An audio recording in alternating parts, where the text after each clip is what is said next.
బాహుబలి 2 ఏ range ప్రకంపనలు create చేసింది మనకు తెలిసిందే. కానీ బాహుబలి తర్వాత బాహుబలి 2 రావడానికి ఎంత టైం తీసుకుంది అనేది, నెక్స్ట్ పుష్ప తర్వాత పుష్ప 2 రావడానికి ఎంత టైం తీసుకుంది, కల్కి దాని పార్ట్ 2 కోసం ఈగర్గా వెయిట్ చేస్తుంది. నెక్స్ట్ ప్రభాస్తే ఇంకో సినిమా పేరు గుర్తురాట్లే, సలార్.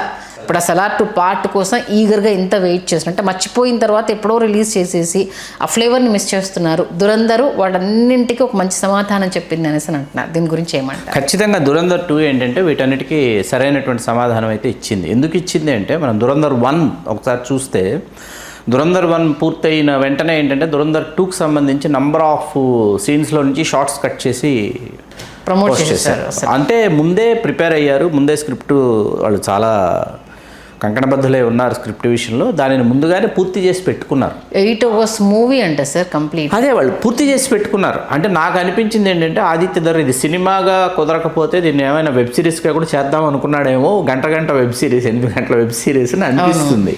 అలాగా ముందే ఇప్పుడు మనం చూస్తున్న 2 ఏదైతే ఉందో 4 గంటలు, ఈ 4 గంటలు కూడా ముందే వాళ్ళు పూర్తి స్థాయిలో అంటే ఈ సన్నివేశం తర్వాత ఈ ఎపిసోడ్ తర్వాత ఈ ఎపిసోడ్ రావాలి, ఈ పాత్ర తర్వాత ఈ పాత్ర చాప్టర్ 2 చాప్టర్ 4 అని చాలా స్పష్టమైనటువంటి అంశాలతో వెళ్ళారు. అంటే మీకు ఇక్కడ ఆల్ఫ్రెడ్ హిచ్కాక్ గారిని ఎవరో ప్రశ్నించారు ఒకసారి, ఏమని, సార్ సినిమా చేయాలంటే ఉండాల్సినటువంటి అంశం ఏంటి, సక్సెస్ అవ్వాలన్నా లేకపోతే సినిమాని పూర్తి స్థాయిలో దానిని మీరు తీర్చిదిద్దుకోవాలని ఏంటంటే మొదటిది స్క్రిప్టు, రెండవది స్క్రిప్టు, మూడవది స్క్రిప్టు అని చెప్పాడు. వితౌట్ స్క్రిప్ట్ పేపర్ మీద మీరు బౌండెడ్ స్క్రిప్ట్ లేకుండా left side notes, right side notes, ఇక్కడ మరీ ఎగ్జాగరేషన్ అని అనుకోకపోతే ఇక్కడ మన తెలుగుకు సంబంధించి కేవీ రెడ్డి గారి గురించి మనం చెప్పుకొని తీరాలండి. ఇక్కడ మీకు ఎందుకు కేవీ రెడ్డి గారి పేరు చెప్పారంటే మాయాబజార్ సృష్టికర్త. జగదేక కురిన్ కథ అని ఒక సినిమా చేశారు. జగదేక కురిన్ కథ cinema left side notes, right side notes మొత్తం అయిపోయిన తర్వాత, స్క్రిప్ట్ అయిపోయిన తర్వాత అగైన్ ఆయన స్క్రిప్ట్లో ఏం చేస్తారంటే రెడ్ కలర్ పెన్తో ఆయన కొన్ని సూచనలు చేస్తారు. చాలా సీరియస్గా సూచనలు చేస్తారు. అంటే సెట్ ప్రాపర్టీస్ అంటారు. ఆర్ట్ డైరెక్టర్తో ఆయన చర్చించేస్తారు. అయినప్పటికీ సెట్ ప్రాపర్టీస్, ఆ డీటెయిల్స్ అన్నీ చెప్తారు, రాస్తారు, రెడ్ కలర్ పెన్తో రాస్తారు. Script left side, right side, left screen play ఉంటుంది, రైట్ సైడ్ డైలాగ్ వెర్షన్ ఉంటుంది. దీంతోపాటు రెడ్ కలర్ పెన్తో ఆయన ఏం రాశారనేది వెరీ వెరీ ఇంపార్టెంట్. జగదేక కురిన్ కథ సినిమాకి సంబంధించి జలకాల ఆటలలో పాట ఉంది. ఈ జలకాల ఆటలలో పాట టైము షెడ్యూల్ ఫైల్ ఉంటుందంటే ఒకటి సినిమా ఆఫీసు సినిమా షూటింగ్ జరగాలంటే షెడ్యూల్ ఫైల్ ఉంటుంది. అంటే సంధ్య గారు ఎన్ని రోజులు డేట్లు ఇచ్చారు, ఎప్పుడు డేట్లు ఇచ్చారు, మిగతా ఆర్టిస్టులు ఎప్పుడు డేట్లు ఇచ్చారు, ఎలా ప్లాన్ చేశారు, ఏ సీని ప్లాన్ చేశారు, combination schedule file chief co director వేస్తాడు. షెడ్యూల్ ఫైల్ తీసుకొని చెక్ చేశారంట కేవీ రెడ్డి గారు. చూస్తే మంచి చలికాలంలో జలకాలాటంలో పాట, ఆయన పలానా చలికాలంలో షూటింగ్ జరుగుతుంది కాబట్టి వేడి నీళ్లతో ఆ సరస్సును నింపండి అని చెప్పి రాశారంట. ఈ డీటెయిలింగ్ ఎందుకు చెప్పానంటే స్క్రిప్ట్కి సంబంధించి అందరూ ఏమనుకుంటారు, కథ, పాత్రలు, సంభాషణలు అనుకుంటారు, కానీ కానే కాదు. ఏ వాతావరణంలో షూటింగ్ చేయబోతున్నాం, ఏ ప్రాంతంలో షూటింగ్ చేయబోతున్నాం, ఎప్పుడు షూటింగ్ చేయబోతున్నాం, ఏ లొకేషన్కి వెళ్తున్నాం, వెళ్ళిన తర్వాత స్పాట్ ఇంప్రొవైజేషన్స్ కొన్ని ఉంటాయి. కొన్ని అనుకోకుండా అద్భుతమైనటువంటి బ్యాక్గ్రౌండ్ దొరుకుతున్నప్పుడు ఒక చోట అనుకున్న సన్నివేశం ఇంకొక చోట. కొంతమంది దర్శకులు ఏంటంటే దేనికైతే వాళ్ళు కంకణబద్ధులై ఉంటారో దాన్ని ఆచరించి తీస్తారు, అవి ఒక రకమైనటువంటి ఫలితాలను ఇస్తాయి. కొంతమంది ఏంటంటే ఇంప్రొవైజేషన్లో భాగంగా కొంచెం సమయం తీసుకున్న బెటర్ అవుట్పుట్ తీసుకురావడానికి కృషి చేస్తారు.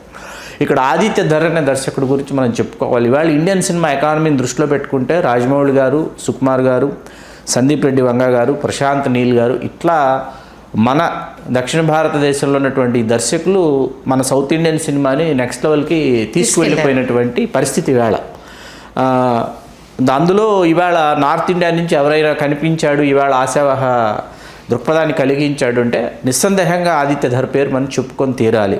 ఎందుకంటే దురంధర్ 1 అనేది ఏ చడి ఏ చప్పుడు లేకుండా వచ్చి ఒక్కసారిగా అది సృష్టించినటువంటి ప్రకంపనలు ఇవాళ ఎట్లా ఉన్నాయంటే ఎప్పుడెప్పుడు మా అమ్మాయి ఏ సినిమాస్లోనే చూడాలని నిశ్చయించుకుందన్నమాట దురంధర్ 2. చాలామంది అంటే మొన్ననే ప్రారంభమైంది కాబట్టి అక్కడికి వెళ్ళాలని అనుకుంటున్నారు, అది వేరే విషయం. అంటే నేను ఆశ్చర్యపోయింది ఏంటంటే మా అమ్మాయి ఏజ్ గ్రూప్ వాళ్ళని కూడా దురంధర్ 1 ఆలోచింపజేసింది, వాళ్ళకి రీచ్ అయింది. ఆ రీచ్ అవ్వడం అనేది ఇది సార్వజనీనత అంటారు. ఈ సార్వజనీనత అనేది ఏంటంటే మనం స్క్రిప్టు కొంత మీకు పుష్ప 2లో ఏమైందంటే హీరోకి అనుగుణంగా కొన్ని సన్నివేశాలను సుకుమార్ గారు తిరగరాయాల్సి వచ్చింది, తీయాల్సి వచ్చింది. ఆ విషయాన్ని ఆయన ప్రీ రిలీజ్ ఈవెంట్లోనే సుకుమార్ గారు తెలియజేయడం జరిగింది. అయినప్పటికీ కూడా మీకు ఎక్కడా మేకింగ్లో కానీ, నాణ్యత విషయంలో కానీ, అవుట్పుట్ విషయంలో కానీ ఎక్కడ వాళ్ళు కాంప్రమైజ్ కాల. ఇవాళ కల్కి 2 కోసం ఎందుకు ఎదురు చూస్తున్నామంటే, కల్కి 2లో మీకు పార్ట్ 1 ఏదైతే ఉందో, పార్ట్ 1లో అది అమితాబ్ బచ్చన్ గారి విశ్వరూపం, విరాట్ స్వరూపం. పార్ట్ 2కి వచ్చేటప్పటికి కమల్ హాసన్ గారి విరాట్ స్వరూపం చూపించాలి ఇక్కడ. ఇప్పుడు ఒక వయసులో ఉన్నటువంటి అమితాబ్ బచ్చన్ గారిని సాంకేతికంగా వినియోగించుకున్నటువంటి తీరు వేరు. అమితాబ్ బచ్చన్ గారికి కమల్ హాసన్ గారికి 12 ఏళ్ళు తేడా ఉందండి వయసులో. కమల్ హాసన్ గారిని వినియోగించుకునేటటువంటి తీరు వేరు. ఈ రెండింటి మధ్య ప్రభాస్ గారిని మళ్ళీ బ్యాలెన్స్ చేయాలి.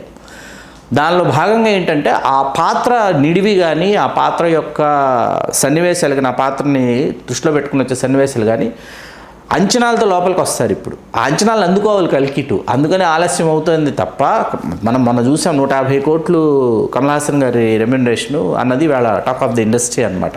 అవును. కాబట్టి ఏంటంటే మనం ఖచ్చితంగా ఇవాళ మన సందీప్ రెడ్డి వంగ కావచ్చు, మన నాగశ్విన్ కావచ్చు, ఆదిత్య ధర్ కావచ్చు, సుకుమార్ గారు కావచ్చు, రాజమౌళి గారు కావచ్చు, ప్రశాంత్ నీల్ కావచ్చు, వీళ్ళందరూ మనం గర్వపడాలి, ఖచ్చితంగా గర్వపడాలి.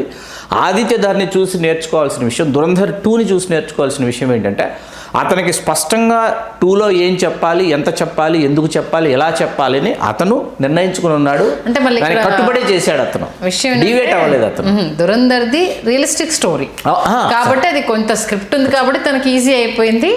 మన దానికి వచ్చేసరికి కల్కి కావచ్చు, ఇవన్నీ ఫ్యాంటసీలు కదా ఇవన్నీ. కాబట్టి దాని జనాలకు వడ్డీ వార్చాలంటే ఖచ్చితంగా టైం పడుతుంది అని. కాకపోతే ఓవర్ టైం కూడా ఇబ్బంది కదా అన్నది. అంటే మీరు అంటే ఎక్కువ సమయమా మీరు చెప్పేది? ఎక్కువ సమయం సినిమాలు ఉండటం, అందులో ఉండే